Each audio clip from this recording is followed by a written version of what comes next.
सूफी संतों को मिलकर आया हूं।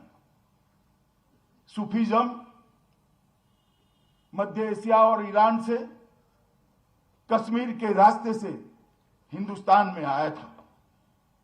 कश्मीर ने पूरे भारत को सूफीज्म की भेंट दी है और मैं आज इसीलिए लेट हो गया, मैं इनके साथ बैठकर आया हूं। मैं आपको बताता हूं कि मैं एक आशा की ज्योति देखकर आया हूं।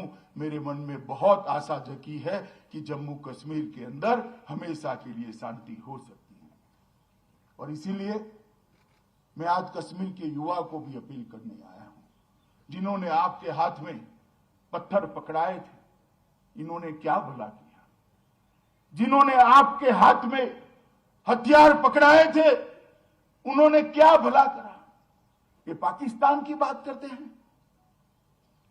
पाक ऑक्यूपाई कश्मीर नदी की है, वहां पूछिए गांव में बिजली आई है, अस्पताल है क्या, मेडिकल कॉलेज बन रहा है क्या, गांव में पीने का पानी आता है क्या, बहनों के लिए शौचालय बना है क्या?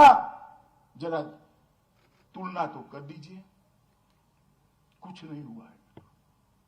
और ये लोग पाकिस्तान की बात करें। मैं आपको कहने आया हूं कि भारत के अंदर इतना ही अधिकार आपका है जितना अधिकार भारत के किसी भी नागरिक का भारत पर है। विकास पर, भारत सरकार के खजाने पर आपका इतना ही अधिकार है जितना भारत के हर नागरिक का है। और ये भरोसे के साथ कश्मीर के लोगों ने विकास की ये प्रक्रिया को आगे बढ़ाना है। मित्रों, 3 परिवारों ने 70 साल शासन किया। सारे मेंबरान बैठे हैं, पंचायत के सरपंच साहिब बैठे हैं, यहां पर तालुका पंचायत के मेंबर्स बैठे हैं, जिला पंचायत के बैठे हैं, ब्लॉक के अध्यक्ष बैठे हैं, जिला पंचायत के अध्यक्ष बैठे हैं। मैं पूछना चाहता हूं, जो लोग हमें सवाल पूछते हैं उनको, 70 साल तक कश्मीर के युवाओं को पंच सरपंच बनने का, कश्मीर की माताओं बहनों को तालुका पंचायत और जिला पंचायत में चुनाव लड़ने का अधिकार आपने क्यों नहीं दिया था? 70 साल तक 87 विधायक, 6 सांसद लेकर आप बैठे, वो भी आपके इर्द गिर्द के लोगों को बनाया। उनको डर लगता था कि आज सरपंच बना है, कल तहसील पंचायत में जाएगा, तहसील पंचायत में गया है, वो जिला पंचायत में जाएगा, जिला पंचायत में गया है, वो उनकी सिफारिश के बगैर विधायक बनेगा, और जो विधायक बना है वो मुख्यमंत्री भी बन सकता है। अगर भला आप में से कोई मुख्यमंत्री बनता है तो उनके परिवार का क्या होगा, मुझे बताइए तो। आज 30,000 लोग ये लोकतंत्र के माध्यम से कश्मीर के अंदर कश्मीर की जनता के चुने हुए प्रतिनिधि बने हैं। और मैं कश्मीर के युवाओं को कहना चाहता हूं कि आप इस लोकतांत्रिक प्रक्रिया से जुड़िए। जो सालों से रोक कर रखी थी, वो लोकतांत्रिक प्रक्रिया को आप आगे बढ़ाइए। आप भी विधायक बन सकते हो, आप भी लोकसभा के मेंबर बन सकते हो, आप भी भारत सरकार में मंत्री बन सकते हो, आप भी जम्मू कश्मीर के मुख्यमंत्री बन सकते हो। आपको कोई नहीं रोक सकता। 70 साल से इस लोकतंत्र को रोक कर बैठे थे। मोदी जी ने लोकतंत्र को गांव तक पहुंचा है, घर तक पहुंचा है। आज बेखौफ सबने वोट डाली, 98% 70% वोटिंग हुई और सारे लोग आज अपना काम कर रहे हैं।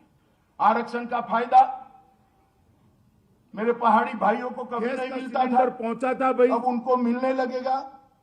मैं आपको पूछने आया हूं, 70 साल तक कश्मीर घाटी की हर माता के घर में गैस का सिलेंडर पहुंचे। कोई छूट गया है तो टोल फ्री नंबर है प्रशासन का, फोन करिए, 24 घंटे में गैस का सिलेंडर पहुंचा दिया जाएगा। आज जम्मू कश्मीर के हर घर में गैस का सिलेंडर पहुंचा है। जम्मू कश्मीर के हर घर में बिजली पहुंचाने का लक्ष्य रखा है। बिजली पहुंच रही है। बच्चे को रात को ठंड में अगर अपने घर में बैठकर अपने एग्जामिनेशन की तैयारी करनी है तो कोई रोक टोक नहीं है। गरीब का बच्चा भी अपने एग्जामिनेशन की तैयारी कर सकता है। ये क्यों नहीं हुआ 70 साल तक? किसने रोका था? कैसे करते? एक साल में 6 महीना तो इंग्लैंड में चले जाते थे या नहीं जाते थे? जोर से बोलिए, जाते थे या नहीं जाते थे? मनोज जी कल करवा चौथ थी, कल भी नहीं गए। 6 महीना तो इंग्लैंड में चले जाते थे या नहीं जाते थे? जोर से बोलिए, जाते थे या नहीं जाते थे? मनोज जी कल करवा चौथ थी, कल भी नहीं गए। यहां 24 घंटे कश्मीर की आवाम की सेवा में लगे हैं। मैं आशा करता हूं कि कश्मीर का अगला मुख्यमंत्री भी ऐसा ही आए, जो लंदन न जाए, कश्मीर के अंदर, अनंतनाग के अंदर जाकर कश्मीर की जनता की आवाज सुने। मित्रों, 55,000 गरीब लोगों को घर देने की शुरुआत नरेंद्र मोदी जी ने की। 55,000 गरीब, इसमें से करीब करीब जम्मू और कश्मीर दोनों इलाके मिलाकर 20,000 से ज्यादा लोगों को घर मिल चुका है। आज तक कश्मीर के 55,000 परिवारों को रैन बसेरा नहीं था। मैं आपको वादा कर जाता हूं, 2022 के दिसंबर के पहले कश्मीर में घर बगैर का कोई नहीं होगा। हर एक के पास अपना घर होगा। कश्मीर के हर घर के अंदर शौचालय पहुंचाने का काम मोदी जी ने समाप्त कर दिया। आज माताओं बहनों के लिए